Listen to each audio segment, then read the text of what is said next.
The Pokemon Company said Thursday it has not granted any permission to another company, referencing the viral new game Palworld developer Pocket Pair to use Pokemon intellectual property or assets, and intends to investigate and take appropriate measures. Again, heavy quotes, against the fast-growing survival game operator.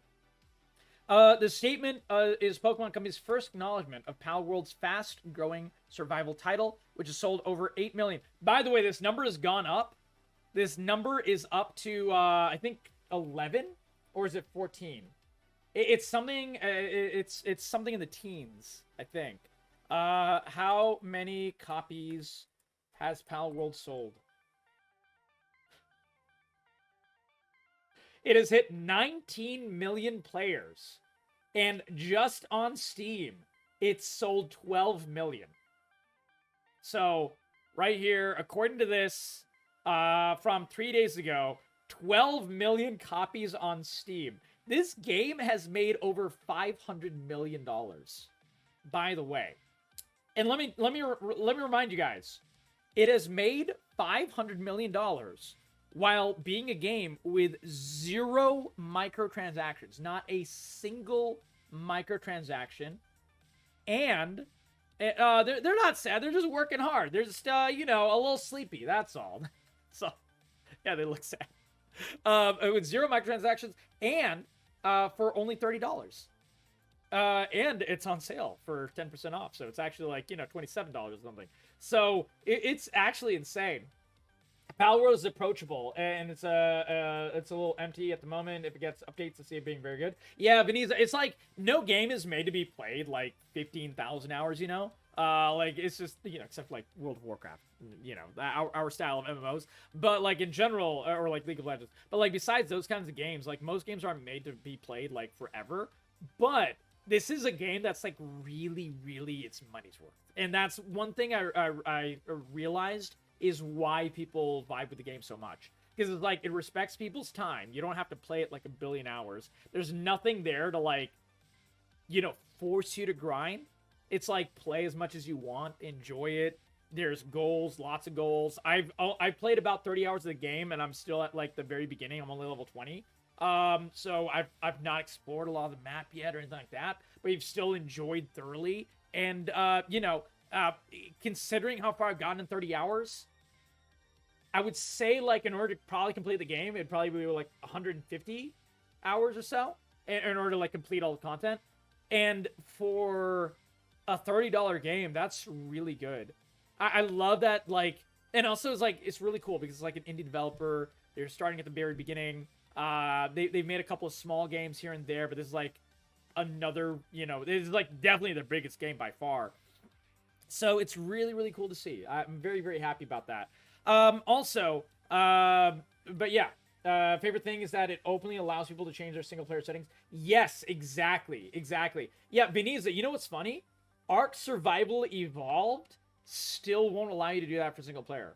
Ark Survival Evolved, which is another, you know, big survival game, which I would actually liken Palworld more to Ark than I would liken it to Pokemon. Like, the skill tree is almost the exact same as Ark Survival Evolved, for example.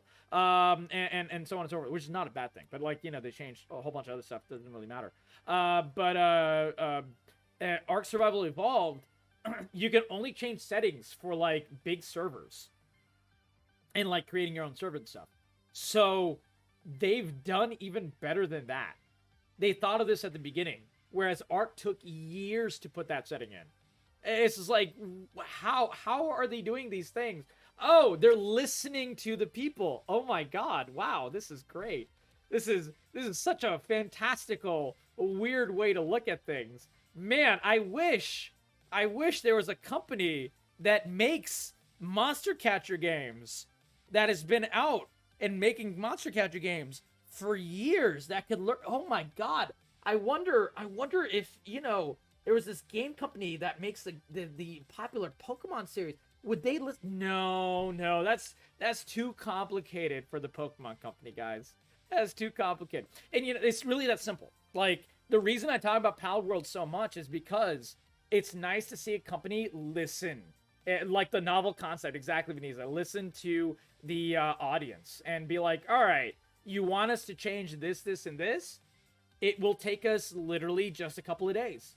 People were complaining about carry weight in Palworld. They were like, hey, if I, farm up a tree, or my pal hands me, a billion stone, I am completely stuck and I have to like drop it and then bring it back in stacked, and it's really annoying when I'm right at my base and I need to pull it in. And they're like, you know what?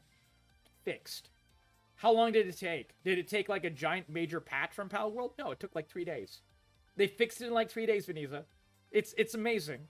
It's a novel. It feels like such a crazy concept. It's so amazing to see indie games actually make changes so much faster than AAAs. You can move very slowly. Yeah, exactly. But like, at least you can move. People were asking to just be able to move. Like, I was asking for that. I was asking, like, let me move at like 1 meter per second, but or meter per hour. I just need to be able to like move from one box to the other. That's it. And that is all I want. And they're like, all right, yeah, we can fix that. Bam, done. And we're like, man, it's crazy. It's crazy. But yeah, that's one reason I love indie games, because they move at a much more agile pace and they listen to consumers, because they live and die by what the actual gamers think.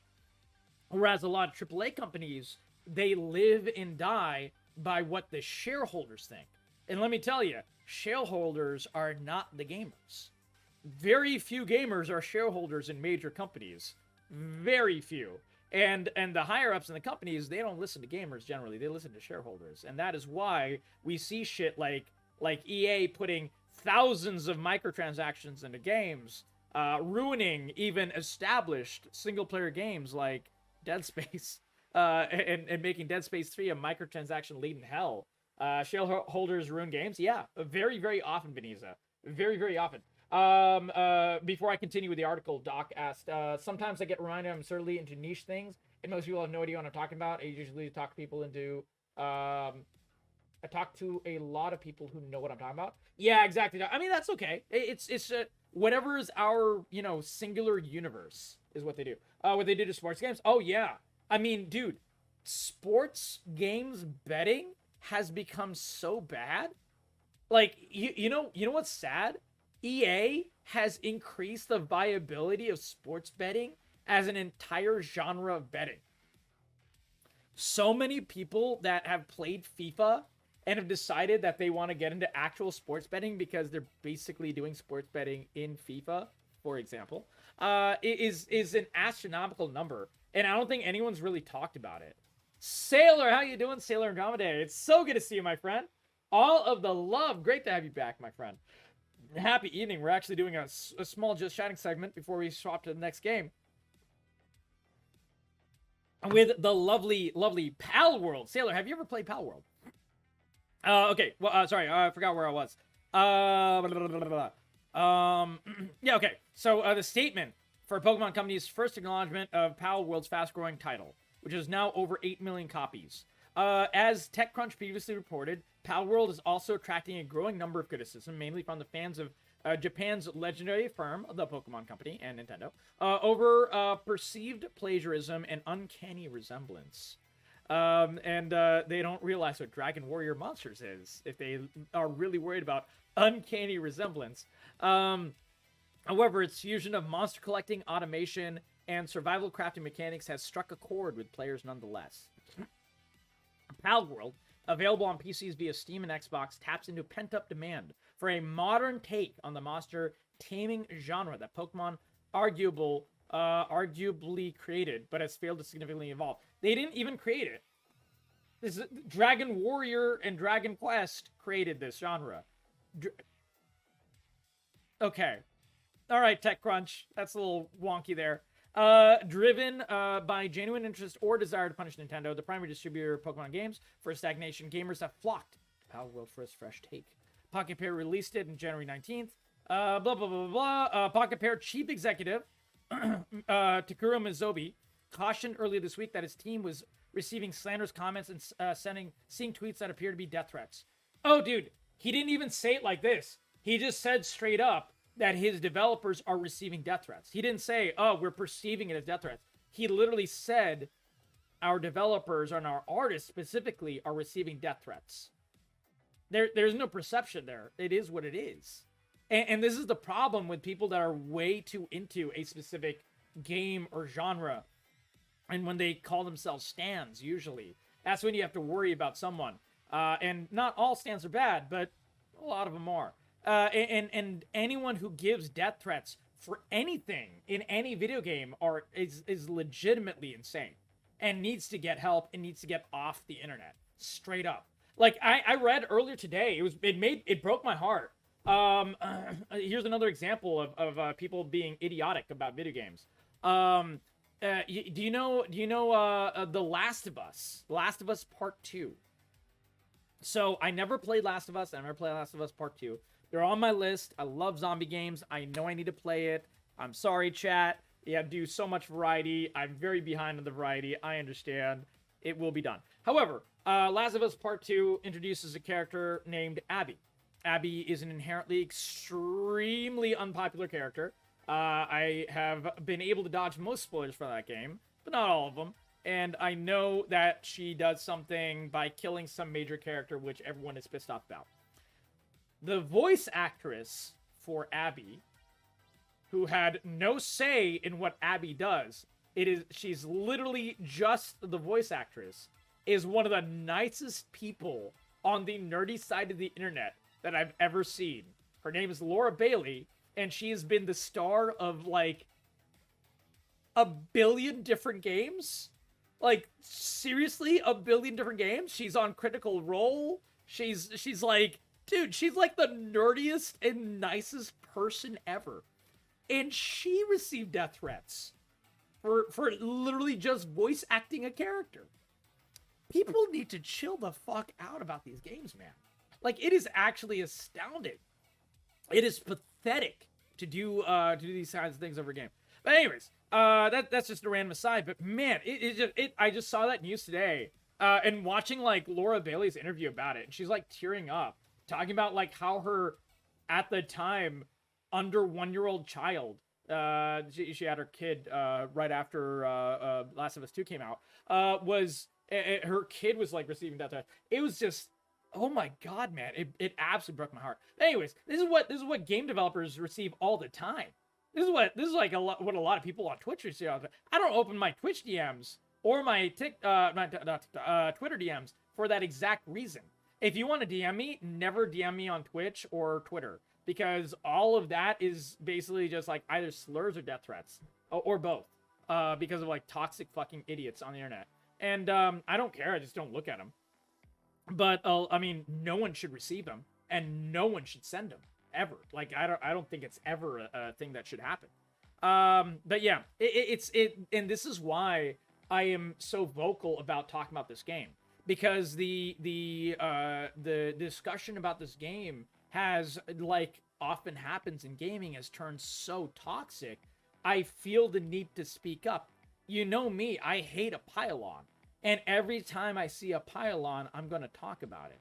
So, and the reason is I want to interject some you know, some solid middle-mindedness about it. Like some, you know, devil advocate discussion about it. Some respectful talk about it. And, you know, I'll meme and I'll say, haha, you know, fuck you, Pokemon, a little bit. But it's like, I'm not going to, like, demean the developers of Pokemon. I'm not going to say, man, the artists of Pokemon are ass, or anything like that even. I'm going to say the higher-ups of the Pokemon company have kind of ruined a good thing in many ways, and I certainly hope they fix it. That's, like, the worst I'll say. I'm not going to say anything worse than that. No one should say anything worse than that. And Palworld only shows that we want a game like Pokemon to succeed. We only want Pokemon to be better. Like, every person who's enjoying Pokemon, or the vast majority at least, of course there's probably some toxic fans out there for Palworld, but most people who are playing Palworld right now, we're all Pokemon fans at heart. We would love to see Pokemon actually fix their shit. I know I would. And I'm pretty sure I speak for the majority here when I say, please, just be better, Pokemon. Like, just take your time actually making a game. Don't release a broken product. And this is why people like Palworld, because it's not a broken product. And I sincerely hope that they listen. Like, I don't want Pokemon to fail. I want other games to succeed. I love seeing Palworld succeed, but that doesn't mean I want Pokemon to fail. And that is where the majority of people are. And I think a lot of people in this discussion have lost sight of that, especially, a lot of people on Twitter, that this is where the discussion is. And we need to, like, step back a little bit, be like, it's great to see Palworld succeed. We all do want Pokemon to succeed as well. We just want them to be better. And also, a lawsuit won't help in this at all.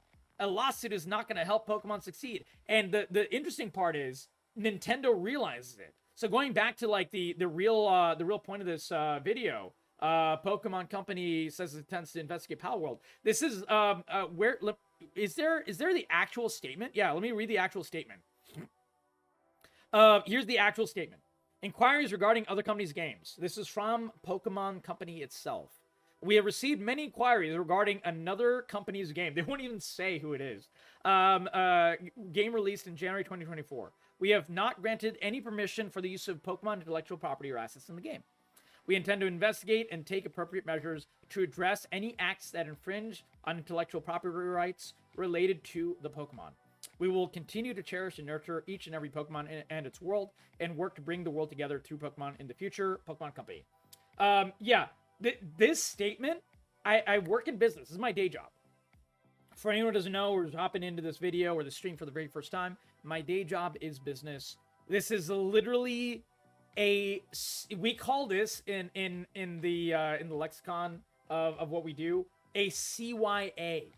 That stands for cover your ass. That is all this is.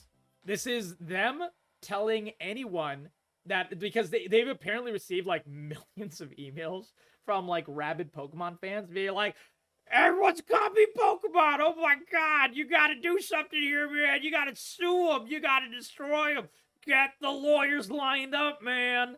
While not realizing a couple of very important things. First of all, the trailer for this game, Palworld, came out 3 years ago. I covered it in my previous video. And that trailer came out 3 years ago. This has been on Pokemon Company's radar for years. If they thought anything was actually infringing, they would have sued them 3 years ago. If they haven't sued them 3 years ago, it's very obvious that nothing is actually infringing. Also, a lot of people that are really ragey about this right now, they don't realize what the level is for a copyright to actually be infringed upon to the point that you can sue someone. That point is not that easy to reach. And the reason is very simple. Because all art is kind of derivative from other art. And there's nothing wrong with derivative art. So the point that derivation becomes copyright infringing is a very, very thick line to cross. And it is not an easy thing to reach to say that, hey, this is actually plagiarism. As opposed to, this is very close. They're kind of, taking a lot of ideas from our design. They're deriving a lot of their ideas for their pals from our Pokemon, for example, in this case. And even that, like, not a lot of them. Some of them, are a little similar, and you're like, oh, okay, I can see the similarities. And then, like, dude, there's like 50 of them that are just like straight up not at all. Like, think of it this way. Palworld does not have a single Pokemon that is in any way, shape, or form evolving. Like, there's no evolution in Pokemon. In Palworld. Whereas there is in Pokemon. So, creating 100 and, 110, 106 pals without any derivation is legit impossible. And it still happens. There's lots and lots of derivation, and that's totally fine.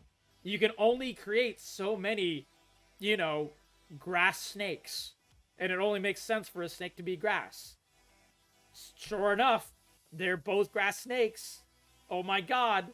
Pokemon Company does not have a copyright on grass snakes. Actually, really interesting thing is a lot of Pokemon super fans that are arguing about this do not realize Pokemon has only copyrighted, and as in a specific copyright, for several different Pokemon, like Pikachu, Charmander, Squirtle.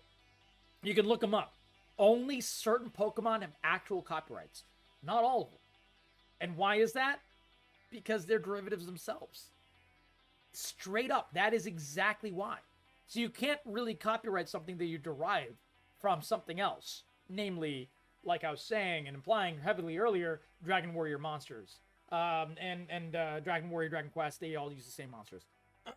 Old Pokemon games are carried by very hard sprite art. Current games would have been fine if they never tried to transition to 3D models. Yeah, exactly. Yeah, one of the Pokemon is a set of keys. Yeah, I guess Pokemon Company owns keys now. Yeah, exactly, Sound Silver. Yeah, dude, I remember seeing the trash can Pokemon. I guess Pokemon Company has, plagiarized trash cans. Someone should sue the Pokemon Company. No, there's no suing them because there's no plagiarism. You can't plagiarize a trash can. Just like Palworld can't plagiarize a trash can from the Pokemon Company. And that is the thing a lot of people don't realize. And maybe they'll realize it, maybe they won't. But the really important thing is the Pokemon Company realizes it, and they're just kind of giving a statement saying, hey, uber crazy Pokemon fans, stop emailing us. It is getting really annoying. We've had to spend maybe 7 million man-hours instead of developing the next Pokemon game into reading your shitty-ass emails where you're raging at us for not suing this company that we literally cannot sue yet. Believe me, we could if we would. And they can't, so they shan't. But yeah, there you go.